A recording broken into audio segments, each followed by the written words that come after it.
Dr. Bevan Choate, it is such an honor to have you on, and I can't wait to dive into your story. How are you today?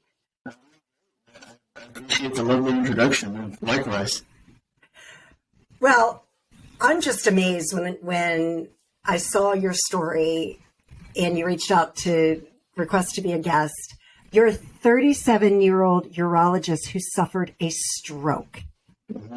And then you wrote about it in a novel called The Stroke Artist, which was top 7 in the Eyelands Magazine International Writing Contest. And then you've been doing lots of great podcasts. And I'm going to talk about your happiness obsession a little bit later, but yeah, it's so scary for me because I'm 20 years older than you. I know I don't look at it, right? But, that's one of the things about getting older, especially in your 50s like I am, because you're like, oh my gosh, things like this can happen anytime, but that doesn't happen to people in their 30s. Not supposed to, right? And, it's not supposed to. No, how on earth? Yeah. So talk about that story, because that's really, especially in the prime of your career as a urologist. I mean, yeah. Yeah, so I'll set the stage. After a long and grueling residency, of 5 years, many sleepless nights and lots of hard work to get where I was finally kind of seeing that light at the end of the tunnel. It's this sort of happiness paradox there. I'm getting towards the end and seeing the light, and then all of a sudden, one day I wake up in the morning and I couldn't stand. I was doing spinning, started throwing up, and even then, with all of those symptoms, I thought there's no way in hell I'm having a stroke. That was like probably the 5th thing down on my list. And so did your medical training, do you go through that as a doctor? Because I haven't interviewed that many doctors. You start kicking in, you start running through the differentials. What causes vertigo? What causes this? And unlike the rest of us who go to Google, you've got it all in your brain, right? Yeah, at least that part was still working. And, yeah. But yeah, my wife, who's a family medicine doctor, was like, "Look, we got to take you to an ER." And I was like, "What are they going to say? What do they know, right?" And finally, it was hilarious. At the time, I weighed a lot more. I was probably like, 215 or something like that. And her trying to shoulder me to the car was probably a pretty funny sight by all the neighbors, but she finally got me to the car. We went to the ER, and they asked me. They kept asking me if I wanted a CT scan, and I kept saying no, because there's no way in hell I'd have a stroke, right? And of course not. Right, and so finally I agreed to it, and then they showed me the CT scan, and I was like, that looks very bad, and they said, yep, you had a stroke. And so it was kind of a completely freak deal. A lot of people ask me, whether it was something you were born with, or did your family have anything like that? And I said, no. It's just kind of one of those fluke deals. And it was just a little artery in my neck that got clotted because the lining of it sheared, and then it sent a blood clot to my brain, and it primarily affecting the vision and balance portion of my brain. And so that's where I ended up, and 3 surgeries later and a prolonged stay in the ICU, I finally made it out of the hospital, at least to another hospital, with less beeping noises and things. But yeah, that's where I ended up. Oh my goodness! So, do you think because of your age, because you were young, is that how you were able to bounce back so quickly? Or was it just that type of stroke that wasn't as severe as some of the other ones? Like my mother-in-law, for example, and she's in her late 70s. She still has a lot of paralysis on her entire right side. And I don't know that she's gained some of it back, but she'll probably never gain it all back completely. So I'm just not sure if it's like an age thing or was it the type of stroke that you had?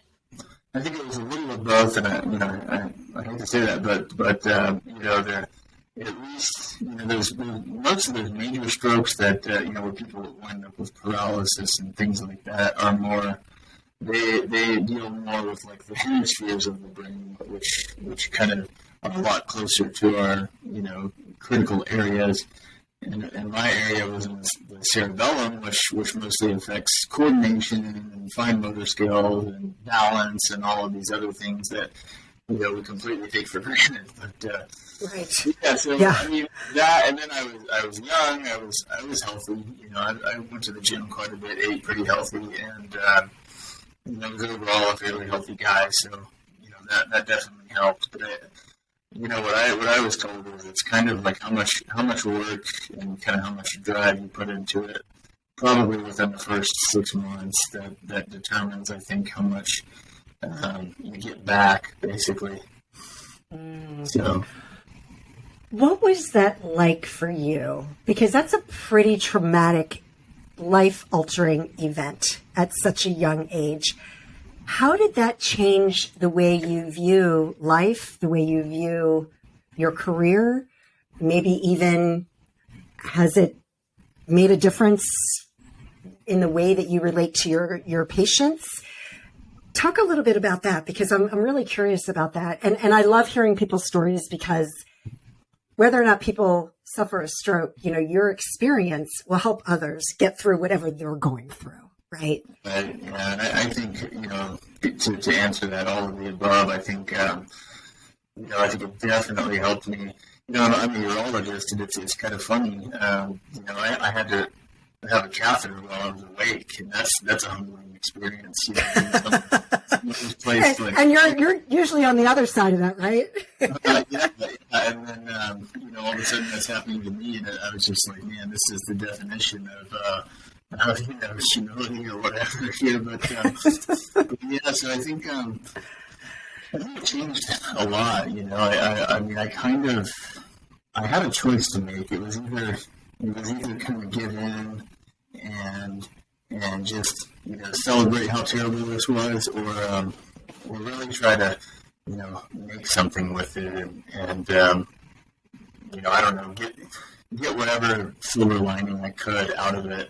And so, yeah, I just kind of said, look, I'm not going to let this thing beat me. I've got so much more life to live, and whatever happens, but I'm going to go down swinging. And so, yeah, I think initially, when I was kind of in the recovery phases, I don't know.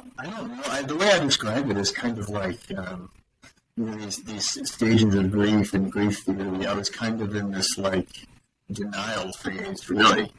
I felt kind of like a shark or something, where it was like I had to keep swimming, I had to keep moving forward, and there was just no other option, or I die.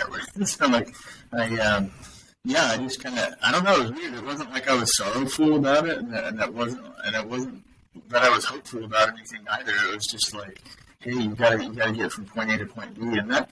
It went on like that for a while, and then I think when I was kind of more in the recovery phase with rehab and really trying to get those skills back, and it was kind of less about survival, then I started having those deeper, more introspective thoughts. And one of my urology colleagues told me, hey, man, you should write all these things down. And I finally agreed, and at first it was kind of just like writing down facts and maybe things I didn't. Things that were funny I didn't really want to forget, and then I ultimately cranked out a kind of a manuscript of like it's really sad to be writing a memoir at like 37.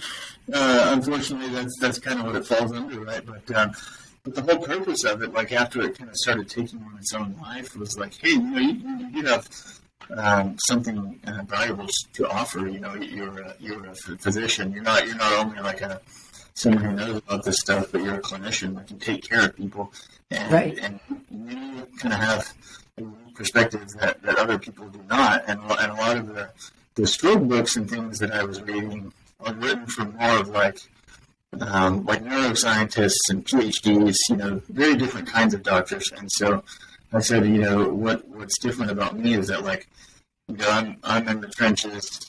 And at one point I was on the other side of it, but now I'm in it, and so I think I have something valuable to offer. But yeah, it definitely I just changed the way I kind of view everything, and especially in terms of taking care of patients, because it's just, yeah, like that ability to actually empathize and be like, well, what do you think they're actually thinking at this time when I say X, Y, or Z?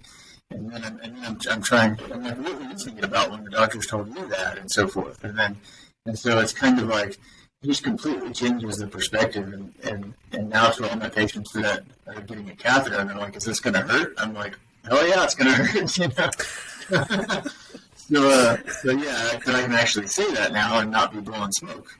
So yeah. Well, and I would imagine that people really appreciate that brutal honesty because, yeah, I don't want to hear it's not going to hurt. And you're like, ah! Right? Wow. There's definitely a compassionate way to deliver those things, and definitely try to be that way. But lying is certainly not the answer either. So yeah, learning to kind of thread that needle a little bit better is it's definitely giving me some perspective on that. And I just think overall, for as bad as this situation was, it definitely changed my life for the better. Ways. How awesome is it? Because not a lot of people are able to view these traumatic events that happen in their lives. And when you can reach a point where you say, this happened for me and not to me, that is such an empowering experience to have. How has that changed you? So I kind of think that I was I don't know, like with kind of my view of success, and I think with that, happiness kind of has a play in that, especially in the modern world. But so I think I was building this really tall tower. It was like almost towards the sky. This really tall tower of success. It's like go to medical school, go to residency, do this, do that. And then you finally get to the top, and then all it takes is a little bit of wind, and the whole thing topples over. And I kind of when I had all this time to reflect and trying to get better and so forth, I was like, there are lots of other areas in your life that you kind of just sort of you didn't maintain. Let's say, like maybe I didn't go to the dentist for several years. I could have spent more time, being a better husband, being a better son, being a better brother. All these other things, and I could have spent more time with a community of sorts and things like that. And I just let those things go, all in the name of me sort of building what I thought success was. And I like to tell people sometimes, like you think about your own life and success and so forth in terms of like economy. It's like don't they tell you to diversify? You got to diversify your portfolio. It's like I didn't necessarily diversify. It was more like all surgical subspecialty, and that was it. And and beyond that, I paid my taxes, and like that's so it was very non-diversified. And I kind of thought, well, like what would happen if I died, or what would happen if my stroke was so serious that I couldn't go back to any kind of medicine, period. Like what would people say about me, or how would I feel about myself in that situation? And I kind of think a lot of areas would be lacking, and so I've kind of changed my whole mentality, I think, on what it means to be happy or what it means to be successful. And so I would say it's very much more diversified nowadays. It's not so one thing. Yeah. But my perspective, that was like a huge kind of psychic shift for me, I think. Sounds like it, for sure. And I mean, I think if something's going to do it, having a stroke at such a young age would certainly kind of hit you upside the head and be like, okay, and it's amazing how things like that have to happen to us so that we realize they're happening for us. For sure. All right. So you wrote about this. Now you said that it's a novel. Is it a novel? And it's called The Stroke Artist. So did you take your story and make it kind of fictitious, or is it a memoir, or a combination of both? I guess it really is a memoir. I kind of, I don't know, adventurous nonfiction or something like that. There is a large portion of it where, so I was under sedation, heavy sedation, for about 26 days in the ICU. Oh, wow. Lots of brain surgeries and other things like that. So they had to keep me on a ventilator, and I have like a little tracheostomy scar there as well. But so I was under sedation for the better half of a month, and so a large portion of the book was me kind of living a completely separate or alternate reality while I was under sedation, and it was pretty intense and very adventurous and wild, and but it's so hard to describe that. Like when I woke, it's definitely like a dream that when you wake up and you said that definitely happened, that was real, and then you multiply that by about 3, and that was kind of like my experience, at least while under sedation. But then much of it is more memoir, sort of on the front end and the back end, but and then with the back end being kind of like lessons learned and sort of change on outlook and so forth. Wow. All right. So let's talk about your happiness obsession. And I love this. You do palette-knife painting with acrylics. Mm-hmm. And you paint every day now. So talk about that. I'm so intrigued because that's like on my bucket list is I want to start painting. And I just haven't had. We can always make time, right? I don't even like to use as an excuse. It's just not a priority for me at this time in my life, and it's going to be at some point. It's just not right now. But talk about that because I love that. That's incredible. Yeah. So that's become a huge thing. Like I picked that up mostly on YouTube, like the whole YouTube University thing. Like and I painted a little bit as a kid, nothing formal. Maybe an art class in high school or something like that, but. Yeah, so I just kind of learned or self-taught that kind of right before the stroke happened, and maybe a few months before. And then when I was recovering, it was like, okay, I went from this very stressful multi-hour-a-day job to, okay, now I just have to go to rehab for 6 hours a day.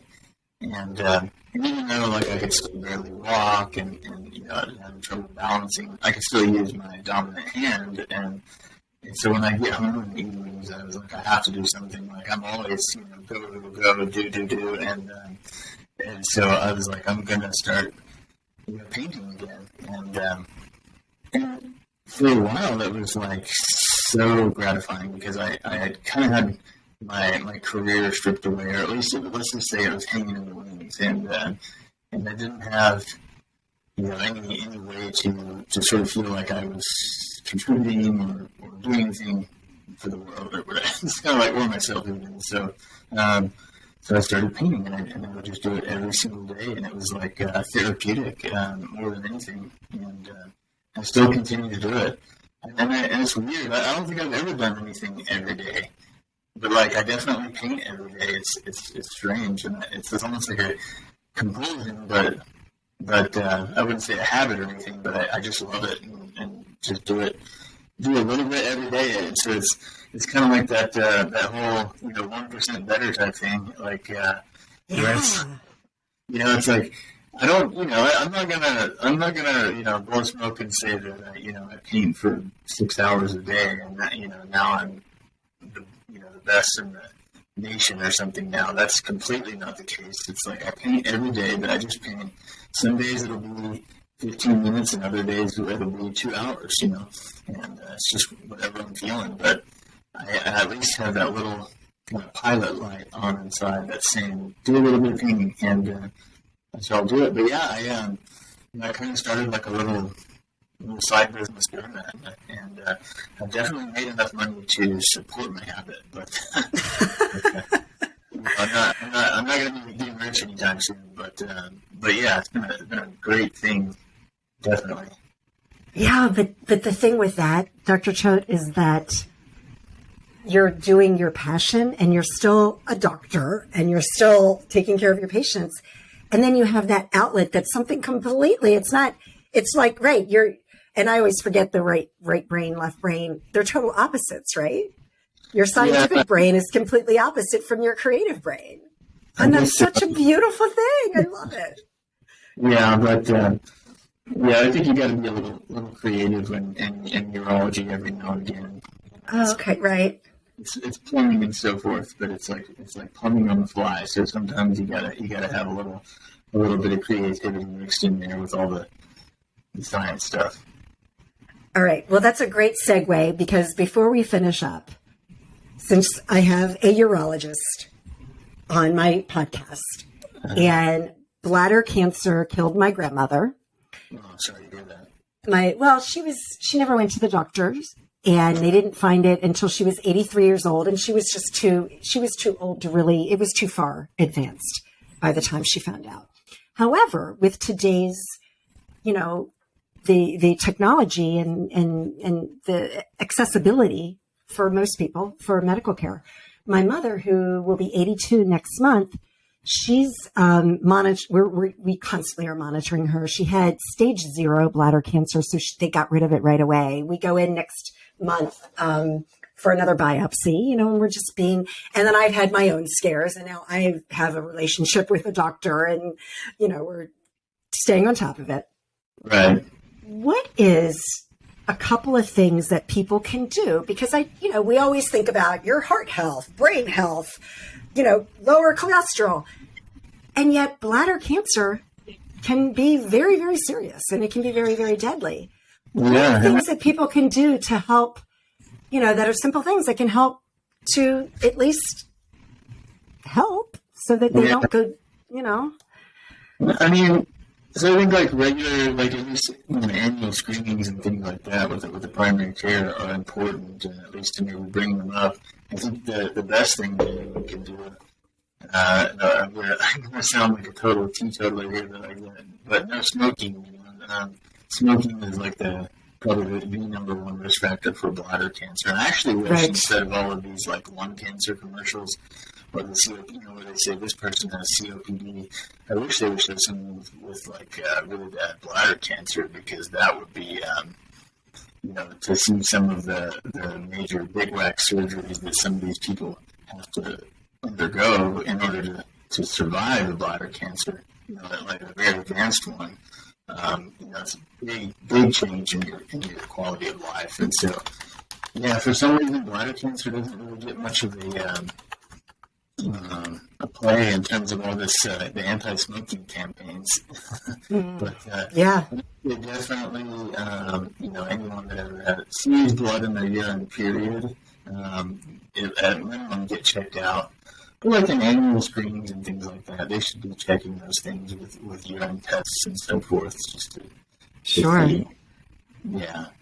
Well, my father actually had bladder cancer, and he's my stepfather, but he raised me since I was 3 years old, so I consider him my father. He had bladder cancer, had his bladder removed. It turned into bone cancer. And at the same time, he was diagnosed with slight diabetes, and he eliminated sugar. He was given 3 months to live. He lived for 16 years. And the only reason I'm bringing this up is that colostomy bag. It's no joke. It's not, you can have he lived a very normal life. He played golf. But there were times where it got infected, and there were times that it really hindered his quality of life. Now, granted, he lived for 16 more years. I was pregnant with my son, my only son, when he was given 3 months to live, and he lived for 16 more years, and he got to, be a great influence and role model for my son. And my little brother had a couple of daughters, and he got to spend a lot of quality time with them. But it's no joke. Yeah, that's incredible. That's a really long time to live. It is, right? That's excellent. Excellent anyway. And I think that had a lot to do with sugar. Now, I don't know in the medical community how much weight they carry. I've read that cancer needs sugar to survive, and who knows? But I credit that, and his mindset, because he was given 3 months to live, his mindset shifted. And every day for 16 years, I spoke to him on the phone every day, and he was the most positive person. And he made that shift. And I think that was more, that gave him more life more than anything, was just that he was so grateful to be alive. No, yeah, I mean, I definitely seen, like we used to, have this kind of old, dyed-in-the-wool surgeon. He was my partner for a while, and he used to say, if somebody lives in their will to live, then they're going, And, Yeah. I mean, it's true. Like, you've seen these folks that undergo maybe a big operation like that, and then you can just kind of see it, go in their face that they just don't really have that motivation or want or desire to be around anymore, and then that can just take someone. And the opposite's true, you see people that have really great outlook and strong desire to want to keep going, and they do stuff, and they do it all the time, and you're just like, it's like, what church do they go to? I want to go to their church. Right. No, it's all your perspective, right? And and you had that life-altering event at 37 years old that gave you a different perspective in life, and I'm so sorry that happened to you. And at the same time, it sounds like, you got through it and you're on the other side and you overcame it, which is just an absolute beautiful, beautiful story and a beautiful lesson for everybody listening, that you can overcome these amazing challenges, no matter what. Thank you. I appreciate that. Yeah, I definitely feel that. Feel that way now. All right, Dr. Choate, is there anything else that you would like to share with the audience before we finish up our interview? No, just before you give up, just take a deep breath and then think about what's good from this, if anything. And if you can hang on to one little shred, then sometimes that grows into something a lot bigger. And that's all I got. That's awesome. That's awesome, Dr. Choate. Where can people get a hold of you and find your book? So I'm on Instagram at Bevan Choate, and my book is on Amazon and Barnes & Nobles, and a hard copy and e-reader. Awesome. Thank you so much, Dr. Choate, and best wishes. I hope that you have a very long life with no more instances, and you can just be that inspiration that you are for all of us today. So thank you so much. Likewise, same to you. And let me know if you have any questions about any bladder cancer scares or anything. Okay. I will do that for sure. Thank you. All right. Well, thank you so much.